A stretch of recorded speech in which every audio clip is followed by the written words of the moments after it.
Coralie, Cory Dubois arpentait nerveusement les couloirs animés du lycée Saint-Joseph, son sac à dos délavé, cognant contre sa silhouette mince.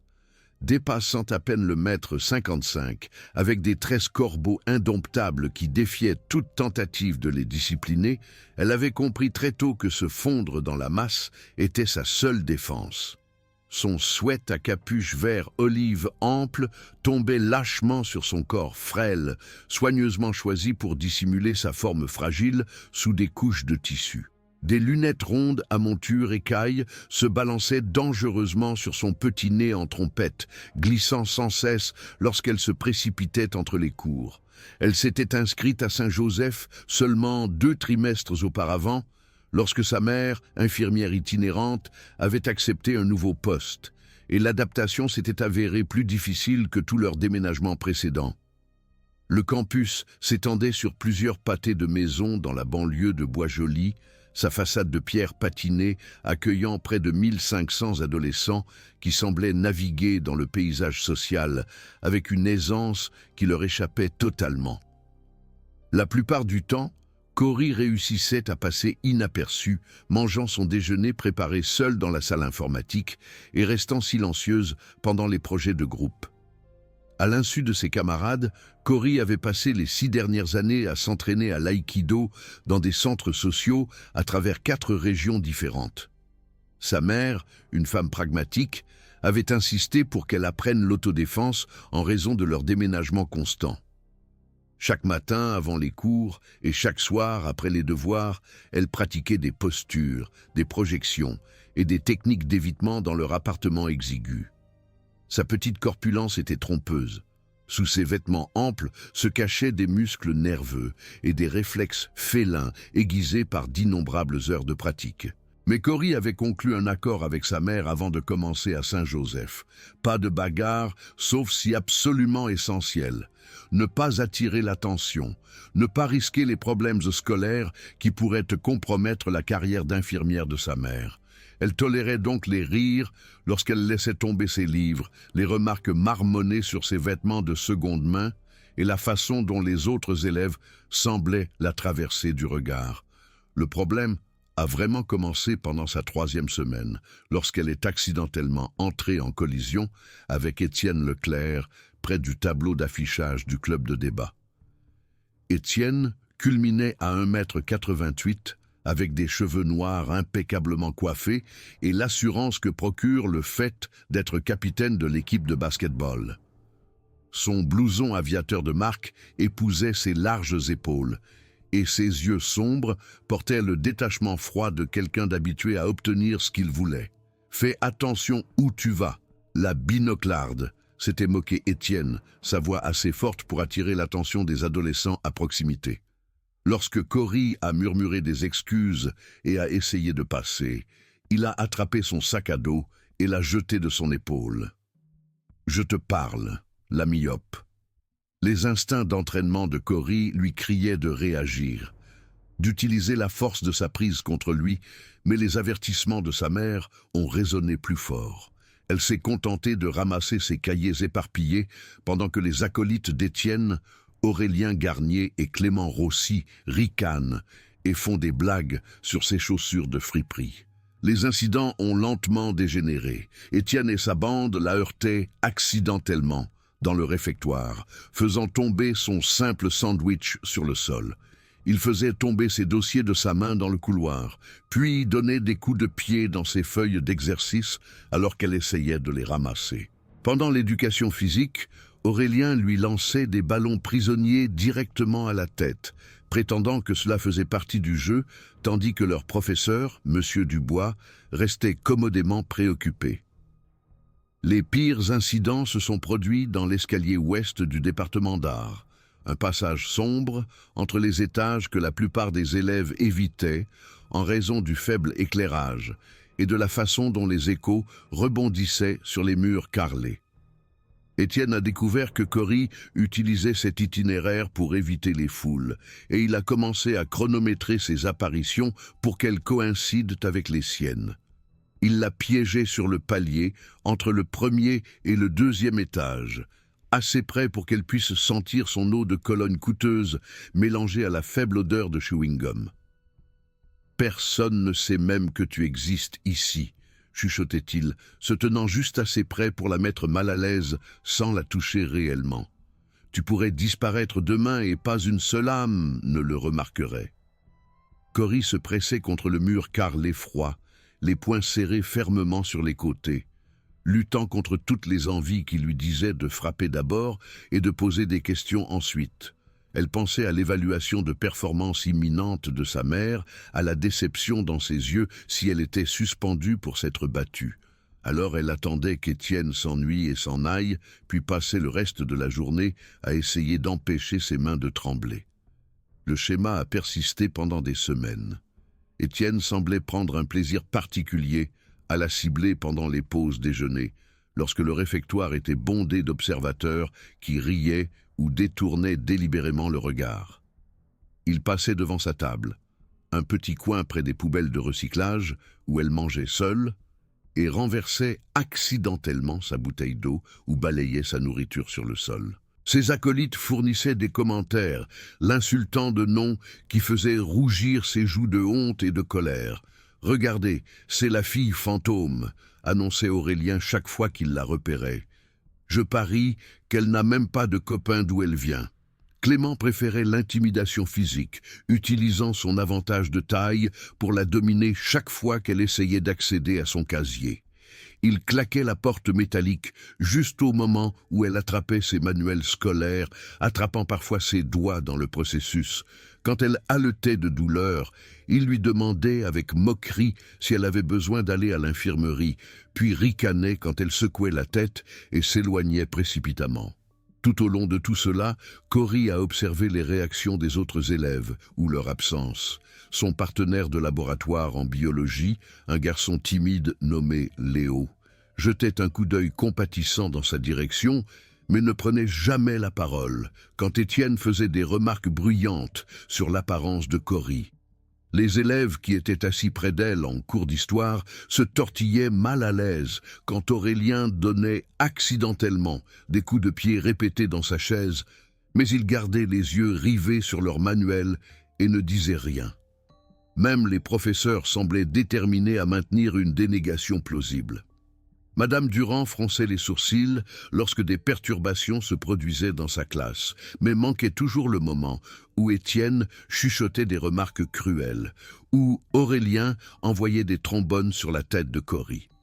Monsieur Lambert a en fait été témoin du fait que Clément l'ait fait trébucher dans le couloir devant sa classe, en voyant ses manuels scolaires s'éparpiller sur le sol poli, mais a simplement rappelé à tous les élèves d'être plus prudents, sans aborder l'intention évidente de l'action. La goutte d'eau a fait déborder le vase un mercredi au début du mois de novembre, lorsque le froid automnal rendait encore difficile pour le système de chauffage vieillissant de l'école de suivre le rythme. Cory avait hâte à la pause déjeuner parce qu'elle avait enfin terminé son projet de conception numérique, un rendu détaillé d'un griffon prenant son envol qui lui avait pris des mois à réaliser. Elle prévoyait de le soumettre cet après-midi pour le concours annuel de technologie de l'école, l'une des rares activités où sa nature discrète pourrait en fait être un avantage. Elle était en train de placer soigneusement le dessin sur sa tablette lorsqu'elle a remarqué l'approche de Gaspard Beaufy à sa table.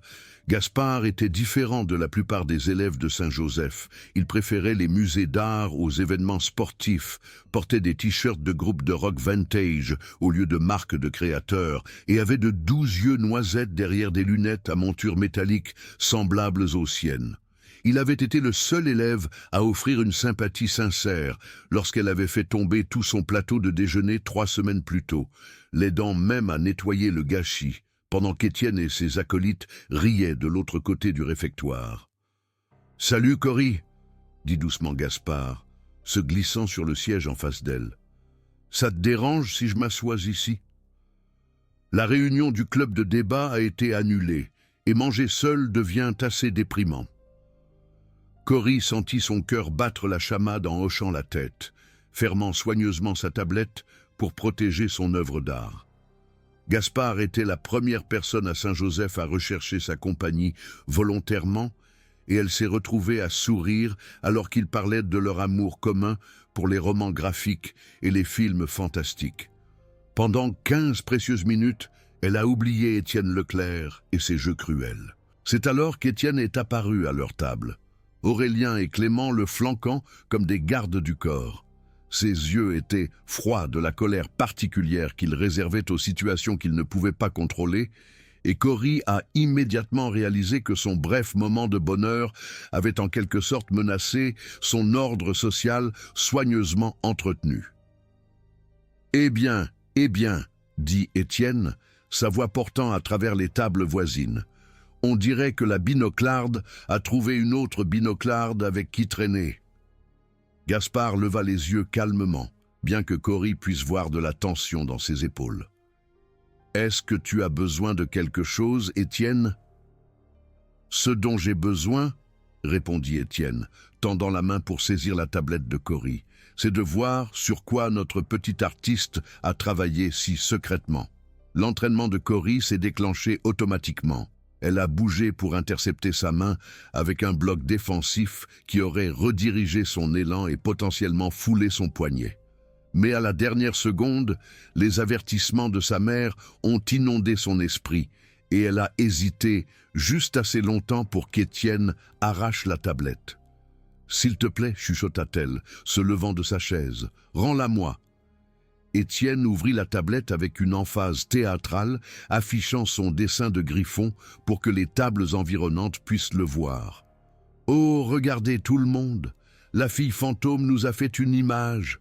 Plusieurs élèves se sont tournés pour regarder, leurs expressions allant d'un amusement mal à l'aise à une curiosité totale.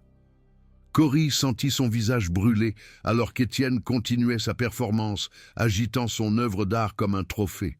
« Tu sais ce dont ça a besoin ?» dit Aurélien, sortant une brique de jus d'orange de son sac à déjeuner. « De la couleur. »« Non !» Cory s'est jeté en avant, mais Clément a attrapé son bras, sa prise étant assez serrée pour laisser des marques. Elle a regardé impuissante Aurélien verser du jus d'orange sur son dessin, le liquide vif s'infiltrant à travers l'écran et détruisant des mois de travail minutieux. Gaspard s'est levé brusquement, sa chaise grinçant contre le sol. « Ça suffit. Laissez-la tranquille. » L'expression d'Étienne a changé, ses yeux se rétrécissant avec la concentration prédatrice que Cory avait appris à craindre. « Ou quoi, le rat de bibliothèque? Tu vas protéger ta petite amie? Elle n'est pas... » commença Gaspard, mais Étienne était déjà en mouvement. Ce qui s'est passé ensuite a semblé se dérouler au ralenti pour Cory. Étienne a attrapé le devant du t-shirt Pink Floyd Vintage de Gaspard et l'a poussé vers l'arrière, le faisant trébucher dans une autre table. Les élèves se sont dispersés alors que Gaspard essayait de retrouver son équilibre, ses lunettes s'envolant de son visage et glissant sur le sol en linoléum. « Oups !» dit Étienne avec moquerie. « On dirait que le Roméo est plus maladroit que sa Juliette. » Le réfectoire était devenu silencieux, à l'exception de quelques rires nerveux du public habituel d'Étienne. Cory regarda désespérément autour d'elle pour trouver un professeur, un adulte qui pourrait intervenir, mais les surveillants étaient commodément absents de cette section de la pièce. Étienne tourna son attention vers elle, et elle vit quelque chose de nouveau dans son expression, une excitation cruelle qui lui retourna l'estomac. « Tu sais quoi ? Je pense qu'il est temps que nous t'aidions à trouver un peu d'esprit d'école. » Avant qu'elle ne puisse réagir, il attrapa l'ourlet de son sweat à capuche vert, olive ample, et tira vers le haut. La fermeture éclair s'est cassée, en voyant les dents métalliques s'éparpiller sur le sol, alors qu'il tirait le tissu au-dessus de sa tête.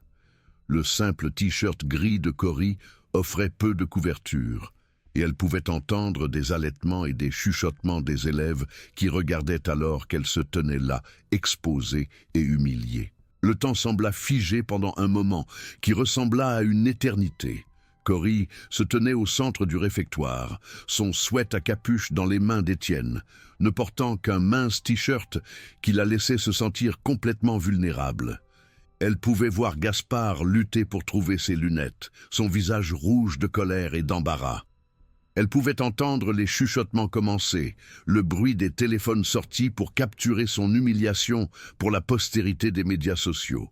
Mais surtout, elle pouvait voir le sourire triomphant d'Étienne, la satisfaction dans ses yeux, alors qu'il atteignait ce qu'il considérait comme la victoire ultime sur quelqu'un qu'il avait jugé indigne de la dignité humaine élémentaire. C'est alors que 6 années d'entraînement ont pris le dessus. Cory a bougé plus vite que les réflexes d'Étienne ne pouvaient le traiter. Sa paume droite a jailli en avant dans une frappe shooto parfaite, entrant en contact avec sa gorge, avec une force suffisante pour couper momentanément son approvisionnement en air. L'impact lui fit haleter, et sa prise sur son sweat à capuche se relâcha, alors que ses mains bougeaient instinctivement pour agripper son cou blessé. Les yeux d'Étienne s'écarquillèrent de choc et de douleur alors qu'il titubait en arrière, luttant pour respirer. Cory attrapa son sweat à capuche alors qu'il tombait, le remettant rapidement malgré la fermeture éclair cassée. Mais elle n'avait pas fini. Aurélien s'est précipité pour aider son ami, mais Cory était déjà en mouvement. Elle a esquivé son avance maladroite et a exécuté un taille sabaki parfait, redirigeant son élan et l'envoyant s'étaler sur Clément. Les deux garçons sont tombés dans un enchevêtrement de membres, Aurélien haletant pour reprendre son souffle et Clément jurant alors qu'il essayait de se démêler des bras agités de son ami. Le réfectoire a éclaté en cris et en exclamations. Les élèves ont sauté sur les tables pour avoir une meilleure vue. Des téléphones sont apparus partout pour enregistrer la vue sans précédent d'Étienne Leclerc et de son équipe étant systématiquement démantelée par la fille silencieuse qu'ils avaient tourmentée pendant des mois. Étienne avait réussi à se redresser quelque peu, bien qu'il tenait toujours sa gorge et respirait fortement. Son visage était rouge de honte et de rage, alors qu'il réalisait que des dizaines de ses camarades de classe étaient témoins de sa défaite aux mains de quelqu'un qu'il avait considéré en dessous de son attention.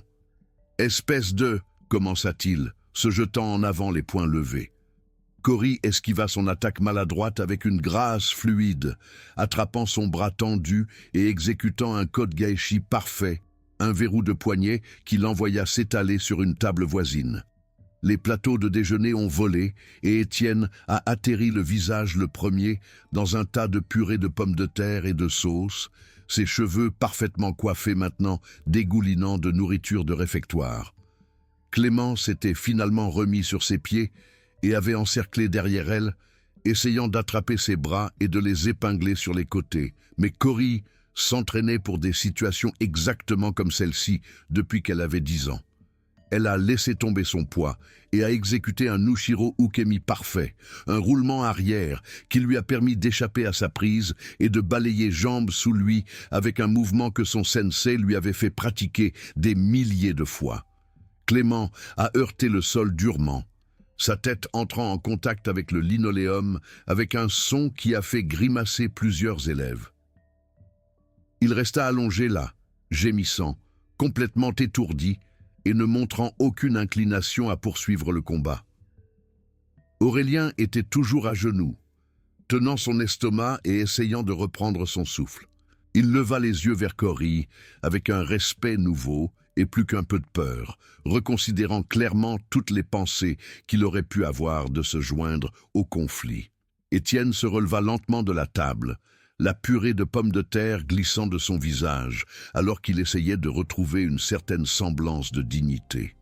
Son polo de créateur était taché de sauce, ses cheveux parfaitement coiffés étaient en désordre, et ses yeux sombres portaient l'expression hébétée de quelqu'un dont toute la vision du monde venait d'être brisée. « Comment as-tu... » commença-t-il, mais sa voix sortit plutôt comme un sifflement. Cory se tenait au centre du chaos, respirant normalement, malgré l'adrénaline qui coulait dans son système. Son sweat à capuche pendait ouvert, maintenu ensemble uniquement par les 2 brins inférieurs de la fermeture éclair cassée, mais sa posture rayonnait de confiance pour la première fois depuis son arrivée à Saint-Joseph. Elle baissa les yeux sur Étienne, qui luttait toujours pour nettoyer la nourriture de son visage. et sentit une montée de pouvoir qui était à la fois enivrante et dangereuse. Pendant un moment, chaque instinct lui cria de finir ce qu'il avait commencé. Étienne était vulnérable, humilié, complètement à sa merci. Elle pourrait facilement le mettre à terre de façon permanente, pourrait lui faire ressentir la même impuissance et la même peur qu'il lui avait infligée pendant des mois. Son entraînement lui avait appris des dizaines de façons d'infliger des dommages graves, et une partie d'elle voulait utiliser chacune d'entre elles. Mais alors qu'elle regardait autour du réfectoire silencieux, elle vit Gaspard lutter pour trouver ses lunettes, son visage meurtri là où il avait heurté la table. Elle vit d'autres élèves regarder avec des expressions allant du choc à l'admiration en passant par la peur.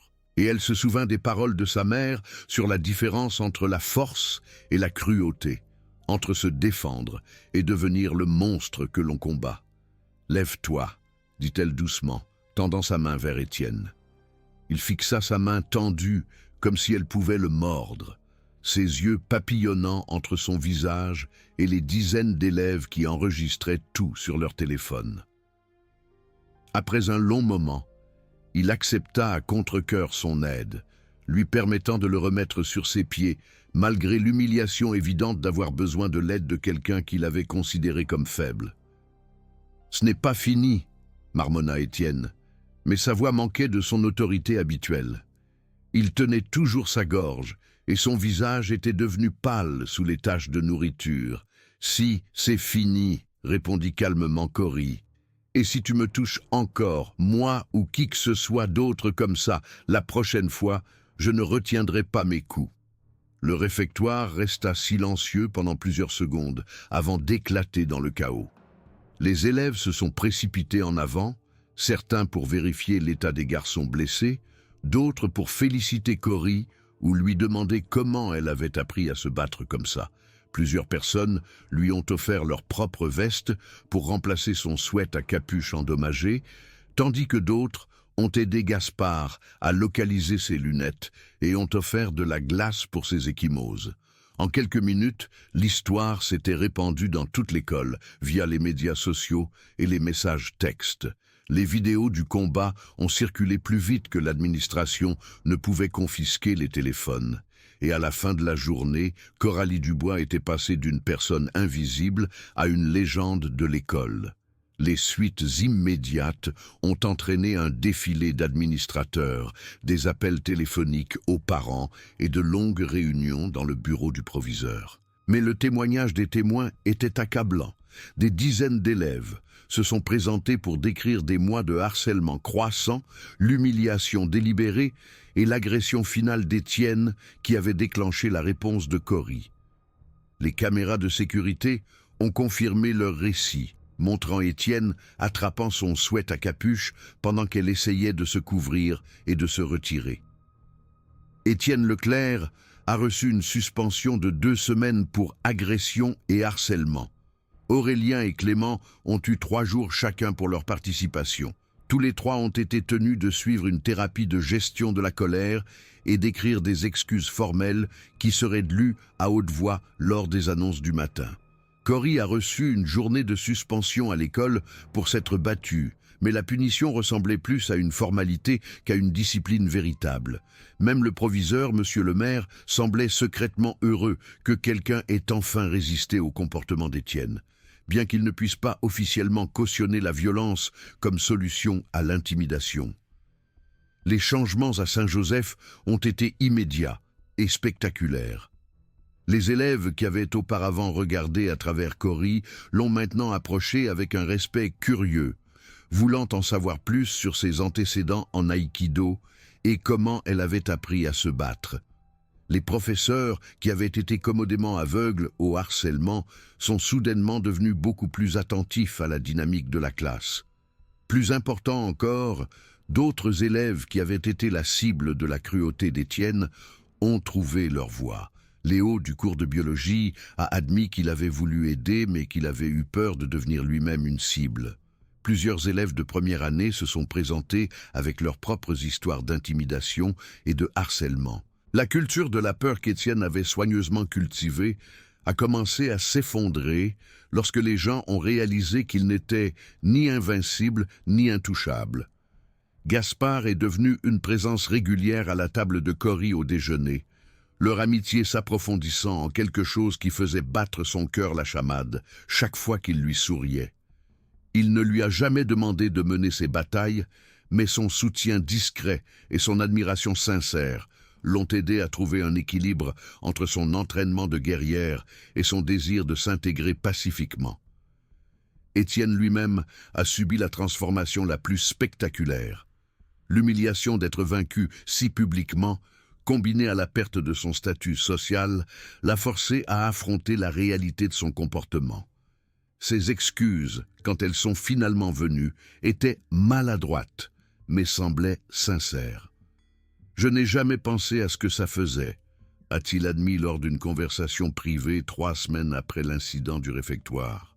« Je suppose que je me suis dit que si tu ne pouvais pas te défendre, tu méritais ce qui t'arrivait. » Cory étudia son visage, à la recherche de signes de tromperie ou de manipulation, mais ne trouva qu'une honnêteté mal à l'aise. « Ce n'est pas comme ça que le monde fonctionne, » répondit-elle. « Être capable de blesser quelqu'un ne te donne pas le droit de le faire. » Étienne hocha lentement la tête, favorisant toujours son côté gauche là où sa frappe de la paume avait touché. « J'essaie d'être meilleur. C'est plus difficile que je ne le pensais. » 2 mois plus tard, alors que Cory traversait les couloirs du lycée Saint-Joseph, elle s'émerveilla de la façon dont tout avait complètement changé. Les élèves l'appelaient, l'invitaient à des groupes d'études et lui demandaient son aide pour leurs propres problèmes d'intimidation. Elle avait créé un club d'autodéfense informel qui se réunissait après l'école, enseignant des techniques de base à tous ceux qui voulaient apprendre. Elle portait toujours des sweats à capuche amples et gardait ses tresses indomptables. Mais maintenant, cela ressemblait plus à un choix qu'à un camouflage. Sa mère avait été fière quand elle lui avait finalement raconté l'incident, louant sa retenue et sa décision d'aider Étienne à se relever plutôt que de continuer l'attaque. « La vraie force, avait-elle dit, ne dépend pas de la quantité de dégâts que tu peux faire. Il s'agit de savoir quand s'arrêter. » Le concours de technologie avait été reporté en raison de l'incident du réfectoire, mais Cory avait soumis une nouvelle pièce, un dessin d'élèves debout ensemble, protégeant quelqu'un de plus petit qui était entouré de plus grandes figures.